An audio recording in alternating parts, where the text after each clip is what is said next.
मोतीलाल नगर के रहवासियों के हक के लिए प्रामाणिकता से लड़ने वाली एकमात्र संस्था अर्थात मोतीलाल नगर विकास समिति का जो कारोबार है वो पूरी पारदर्शिता से चलता है। यहाँ पे हर डिसीजन समिति के सारे कार्यकारी मंडल के सदस्य हैं वो साथ में आके लेते हैं और इसीलिए समिति का कारोबार सफल और असरदार रहा है।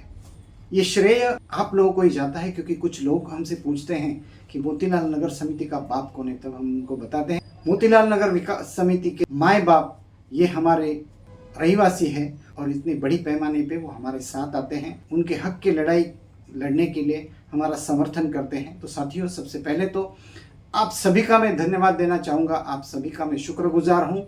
मोतीलाल नगर के मेरे सभी प्यारे रहवासियों को मेरा प्यार भरा नमस्कार। मैं हूँ नीलेश प्रभु, मोतीलाल नगर विकास समिति का ज्वाइंट सेक्रेटरी। साथियों, 16 जुलाई को जो हमने धरने आंदोलन किया था उसके परिणाम स्वरूप शासन के जो कार्यासन अधिकारी है उन्होंने माडा के सीओ साहब को एक पत्र दिया था और उसी पत्र के विषय पे हमने माडा के जो सीओ है उनसे मुलाकात की और मुलाकात में जिस मुद्दे पे हमने चर्चा की वो मैं आपको संक्षिप्त में बताना चाहूँगा। सबसे पहला मुद्दा ये था कि मोतीलाल नगर विकास समिति के कुछ सदस्य जिनका सदस्यत्व हमने रद्द किया है, उनकी कुछ ऐसे कारनामों के वजह से जो लोगों के और समिति के ध्येय धोरण के हित में नहीं थे।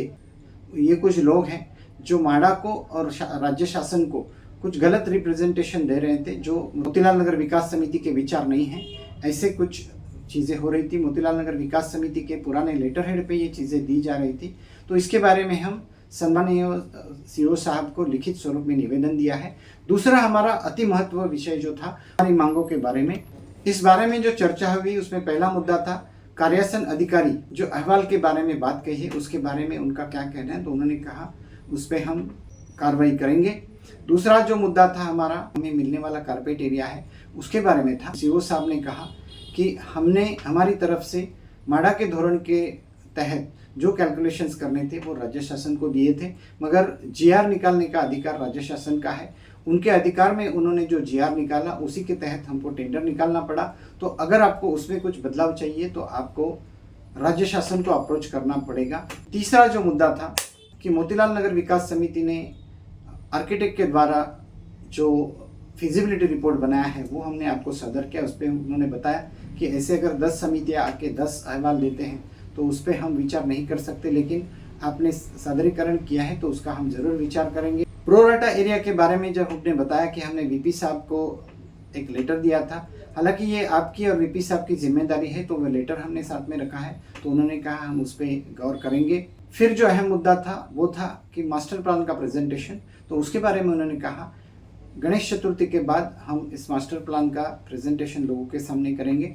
सबसे अहम मुद्दा हमारा जो था वो था कि लोगों की हमारी मांगे जिसमें कॉर्पस फंड वगैरह है उसके साथ साथ में लोगों को विश्वास में लेने का जो अहम मुद्दा था उस पर उन्होंने कहा कि हम पूरी जो प्रक्रिया आगे की है वो लोगों को विश्वास में लेके ही करेंगे, सबको आपको विश्वास में लिया जाएगा। अन्ना भाऊ साठे मैदान में जो अभी काम चल रहा है उसके बारे में पूछने पे उन्होंने कहा ये तो सॉइल टेस्टिंग का यानी मिट्टी परीक्षण का काम चल रहा है, इसके बारे में उन्होंने ज़्यादा ब्यौरा देने से मना कर दिया।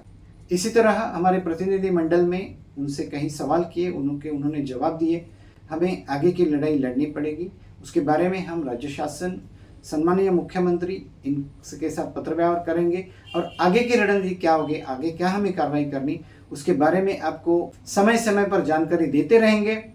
हमारे साथ बने रहिए, हमारे साथ जुड़े रहिए। शायद हमें फिर से रास्ते पे उतरना पड़े, हमारी मांगे जायज़ है, उसके लिए हमको भले लड़ना पड़े, हम लड़ेंगे और जीतेंगे।